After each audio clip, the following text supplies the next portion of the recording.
بسم اللہ الرحمن الرحیم اللہ الرحمن الرحیم۔ السلام علی الحسین وعلی علی ابن الحسین وعلی اولاد الحسین وعلی اصحاب الحسین۔ السلام علیکم ورحمۃ اللہ وبرکاتہ۔ یا علی مدد علیہ الصلاۃ والسلام۔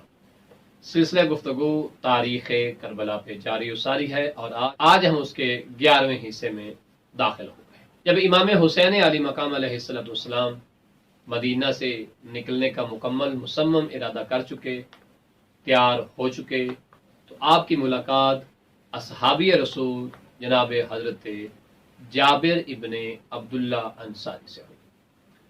حضرت جابر ابن عبداللہ انصاری چونکہ بزرگ تھے، امام کے پاس آئے اور آ کر کہتے ہیں، اے فرزند رسول، آپ بھی امام حسن کی طرح خلیفہ سے صلح کر لیں اور مدینہ میں قیام کریں۔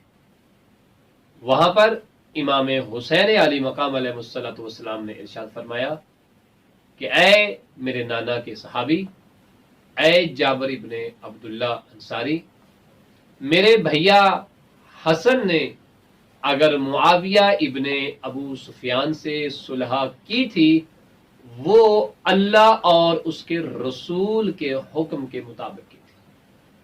یعنی میرے بھیا حسن نے اگر معاویہ ابن ابو سفیان سے ان شرائط کے تحت جو ہم پہلے بیان کر چکے ہیں، اور وقت ملا دوبارہ پھر انشاءاللہ اس پہ مفصل گفتگو ہوگی، فرما رہے اگر میرے بھیا حسن نے معاویہ ابن ابو سفیان سے صلح کی تھی تو وہ بھی اللہ اور رسول کے حکم کے مطابق کی تھی، اور اگر آج میں حسین ابن علی یزید کی بیعت سے انکار کر رہا ہوں تو میں بھی اللہ اور اللہ کے رسول کے حکم پر ہی انکار کر رہا ہوں۔ اب اس سے رسول اسلام کی وہ حدیث بھی برحق ثابت ہوئی جب امام نے فرمایا کہ یہ میرے دونوں بیٹے حسن حسین امام ہیں، یہ قیام کریں تب بھی امام ہیں، یہ بیٹھے رہیں تب بھی امام ہیں۔ وہ اسی طرف اشارہ تھا۔ اور امام نے فرمایا میرے بھیا حسن نے جو صلح کی اللہ اور اللہ کے رسول کے حکم کے مطابق کی ہے، اور میں اگر یزید کے خلاف قیام کر رہا ہوں اور یزید کی بیعت سے انکار کر رہا ہوں تو یہ اپنے لیے نہیں ہے، بلکہ حکم خدا بھی یہی ہے اور حکم رسول خدا بھی یہی ہے۔ یہ کہنے کے بعد فرمایا اے جابر ابن عبداللہ انصاری، اگر تو چاہتا ہے کہ اس پہ گواہی کے طور پہ میں اپنے نانا رسول خدا کو پیش کروں، اپنے بابا علی اور بھیا حسن کو پیش کروں، تو کیا سنے گا، دیکھے گا؟ یہ کہتا ہے کیوں نہیں۔ اس کے بعد کہا اوپر کی طرف دیکھ۔ جب آسماں کی طرف دیکھا تو آسماں میں شگاف ہو گیا۔ آسماں سے جناب رسول خدا مولا علی، امام حسن، جناب جعفر، جناب امیر حمزہ تشریف لائے۔ وہاں پہ رسول اسلام صلی اللہ علیہ وآلہ وسلم نے مخاطب ہو کے کہا، جابر میں نے نہیں کہا تھا کہ تو اس وقت تک مومن نہیں بن پائے گا جب تک اپنے وقت کے امام کی امامت کو تسلیم نہیں کرے گا اور ان پر اعتراض کرنے سے گریز نہیں کرے گا۔ پھر فرمایا کہ میں تمہیں بتاؤں کہ میرے بیٹے حسن اور معاویہ کا مقام کیا ہے؟ میں بتاؤں قاتل امام حسین یزید ابن معاویہ اس وقت کہاں پہ ہے؟ یزید ابن معاویہ کا مقام کیا ہے اور حسین کا مقام کیا ہے؟ یعنی بتانا چاہ رہے ہیں اسی سوال پہ کہ جناب جابر نے کہا تھا نا کہ امام حسن نے معاویہ سے صلح کی ہے، آپ صلح کر لیجئے۔ اب یہاں پہ رسول اسلام فرما رہے ہیں کہ میں تمہیں معاویہ اور حسن کا مقام بھی دکھاتا ہوں، حسین اور یزید کا مقام بھی دکھاتا ہوں۔ کہا کیوں نہیں یا رسول اللہ؟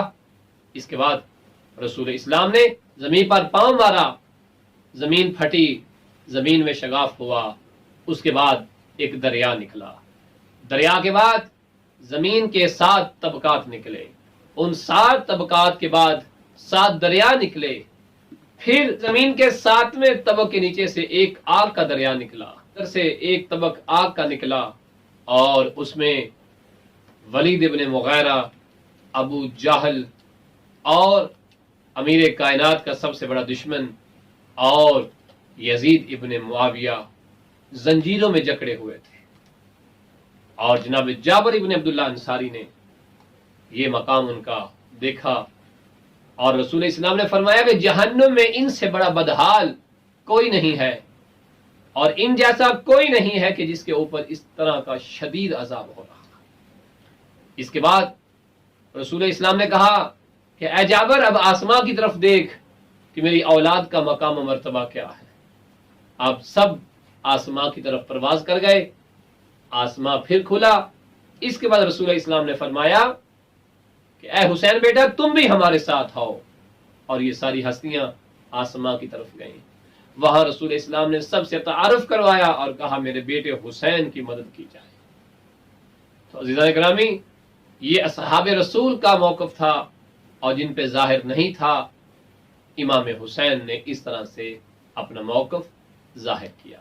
جناب جابر ابن عبداللہ انصاری وہی صحابی ہیں کہ قتل امام حسین کے بعد بعض روایات کے مطابق سب سے پہلے کربلا پہنچنے والے ہیں، قبر امام حسین علی مقام علیہ السلام کی زیارت کرنے والے ہیں، پہلے زوار قبر حسین ہونے کا شرف بھی پایا، آنکھوں سے نابینا تھے، اور روایت بتاتی ہے کہ جب آپ سرزمین کربلا میں وارد ہوئے تھے، اپنے پاؤں سے جوتا اتار دیا تھا۔